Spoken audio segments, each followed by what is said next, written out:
নমস্কার, আমি সুখেন্দু। আমি আছি আপনাদের সঙ্গে নিউজ নাওতে। জিএসটি ক্ষতিপূরণের টাকা দেওয়ার জন্য কেন্দ্রকে বিকল্প প্রস্তাব দিল বাংলার সরকার। রাজ্যের অর্থমন্ত্রী অমিত মিত্র কেন্দ্রীয় অর্থমন্ত্রী নির্মলা সীতারামনকে একটি চিঠিতে এই কথা জানান।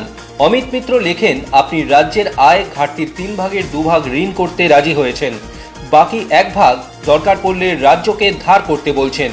কিন্তু নিজের ঋণ নিয়ে রাজ্যকে ঋণ দিলে কেন্দ্রের রাজকোষ ঘাটতি বাড়ছে না। 2022-এর পরেও জিএসটি বসিয়ে ঋণ শোধ হচ্ছে, কিন্তু কেন্দ্র 5% কম সুদে ঋণ পায়, কিন্তু রাজ্যের ক্ষেত্রেই সেটা 6.8% সুদ দিতে হয়। এর ফলে রাজ্যের ঘাড়ে সুদে আসলে অনেক বেশি ঋণের বোঝা চাপে।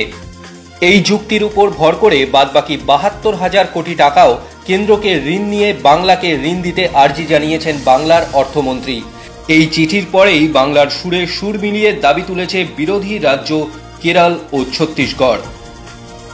আরো বিভিন্ন গুরুত্বপূর্ণ খবরের আপডেট পেতে চোখ রাখুন নিউজ নাওয়ে।